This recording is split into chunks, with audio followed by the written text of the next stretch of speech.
عمرك سمعت عن أفعى تقدر تبص لك كأنها فاهمة كل حاجة جواك؟ طب عمرك شفت حيوان يعرف حاجات عنك انت نفسك مش فاكرها؟ اللي هحكيه النهاردة حصل في قسم الزواحف في حديقة حيوان الجيزة. وصدقني بعد اللي حصل في موظفين كتير رفضوا ينزلوا القسم ده تاني. وفي بنت اسمها ليلى اختفت.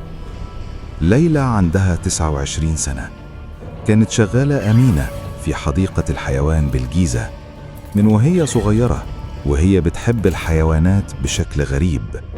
مش الكلاب والقطط، لا، الزواحف، الأفاعي، التماسيح، الحرباية، الضفادع السامة.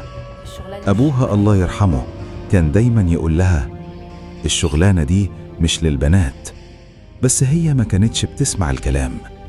كانت بتحب ريحة التراب المبلول، صوت الأحواض، والإحساس الغريب اللي بتحسه وهي ماشية وسط الممرات الضلمة في قسم الزواحف.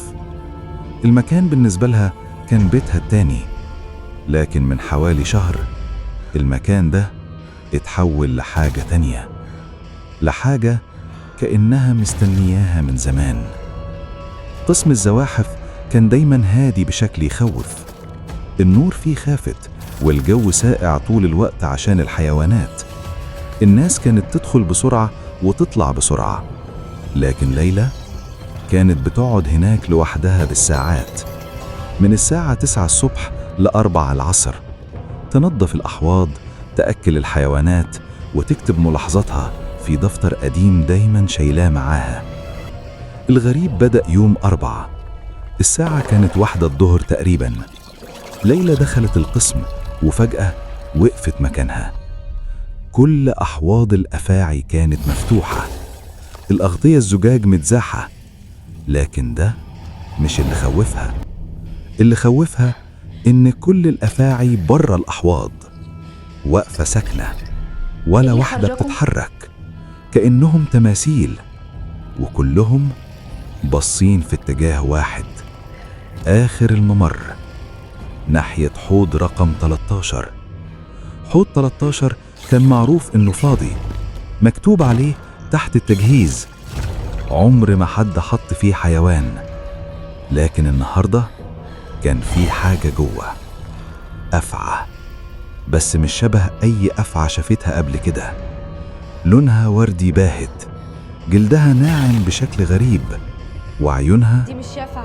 عيونها ما كانتش عيون زواحف، كانت شبه عيون البشر، واسعة فيها بؤبؤ وكأنها بترمش. ليلى حست إن جسمها تلج، لكن حاولت تهدي نفسها.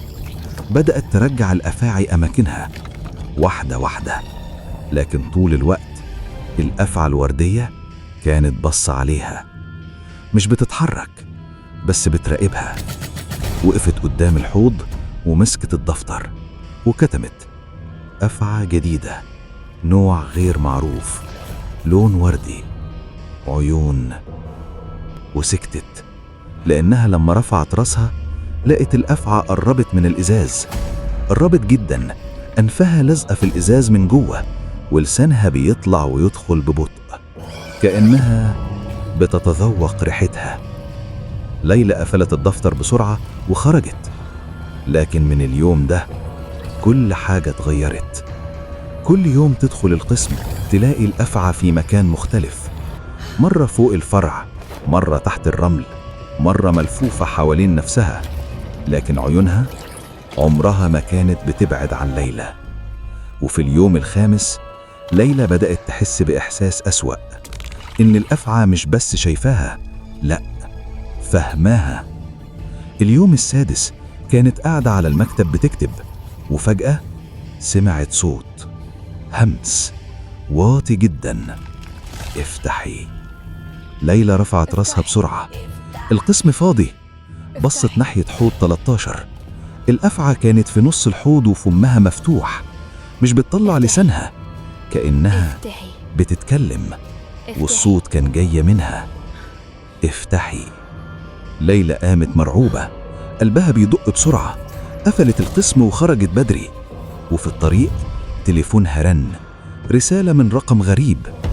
فتحت الرسالة: ما تروحيش بكرة، هتندمي.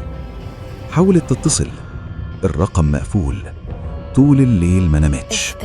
وفي اليوم اللي بعده رجعت القسم. أول ما دخلت حست إن في حاجة غلط.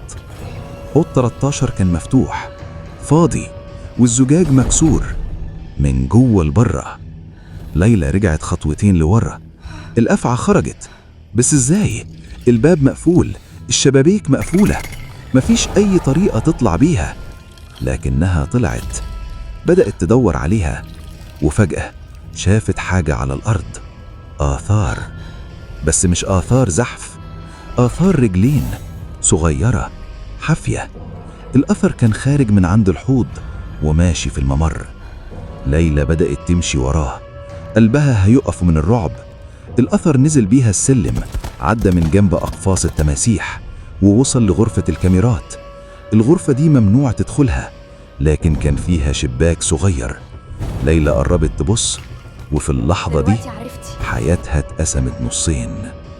الأفعى كانت جوه، قاعدة فوق كرسي المدير، واقفة على ديلها، قدامها شاشات الكاميرات، وفي كل شاشة ليلى. ليلى ماشية، ليلى قاعدة، ليلى نايمة على الأرض، ليلى واقفة قدام الحوض. وفي واحدة من الشاشات وشها كان قريب جدا من الكاميرا، وعينيها، عيونها ما كانتش عيون زواحف، كأن اللي في الشاشة حاجة تانية متخفية جواها. الأفعى لفت راسها ناحية الشباك، بصت لليلى مباشرة، وفمها اتحرك من غير صوت، لكن ليلى سمعته جوه دماغها بوضوح. دلوقتي عرفتي. ليلى جريت، طلعت من القسم وهي بترعش. الجو بره كان برد بطريقة مش طبيعية. دخلت مكتب المدير من غير استئذان، وقالت وهي بتنهج: الأفعى خرجت. المدير بصلها باستغراب وقال: أفعى إيه؟ قالت: الأفعى الوردية اللي في حوض 13.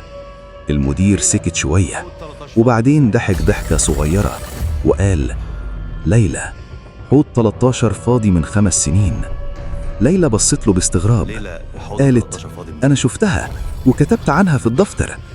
المدير فتح الدفتر ووريه لها، كل الصفحات فاضية، مفيش كلمة واحدة. قال لها بهدوء: قسم الزواحف مقفول من سنة يا ليلى. ليلى بصت له بصدمة. قال: احنا نقلناك الإدارة من شهور، بس كل يوم بتنزلي هناك لوحدك وترجعي تقولي نفس الكلام.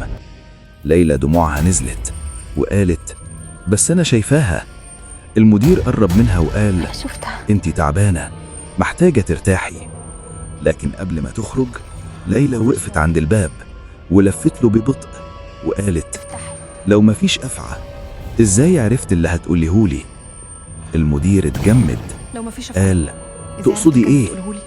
ليلى بصت في عينيه وقالت: قالت لي افتحي، وقالت لي دلوقتي عرفتي، والأربع الجاي هتقول حاجة تانية. المدير سألها بخوف: هتقول ايه؟ ليلى ابتسمت ابتسامة صغيرة مرعبة وقالت: مش هتعرف. دلوقتي ليلى قاعدة في عربيتها قدام البيت، مش قادرة تنزل. كل شوية تبص في المراية، حاسة إن في حاجة قاعدة وراها. تليفونها رن، نفس الرقم الغريب. فتحت الرسالة: الأربع الجاي مش هتروحي الشغل ومش هتروحي البيت، هتروحي مكان محدش يعرفك فيه، حتى انتي. ليلى بدأت تعيط، لأنها لأول مرة بدأت تسأل السؤال الصح: لو مفيش أفعى، يبقى أنا مين؟ وليه كل يوم بروح مكان مقفول؟ وليه الحاجة دي عارفة عني أكتر ما أنا عارف نفسي؟ وفي آخر الرسالة كان في صورة قديمة بالأبيض والأسود. قسم الزواحف واقف قدامه موظفين كتير، وفي آخر الصورة كانت ليلى، لكن شكلها مختلف، أقدم وشاحب. وتحت الصورة مكتوب: قسم الزواحف سنة 1987، رغم أن ليلى مواليد 1995. افتحي. النهاية.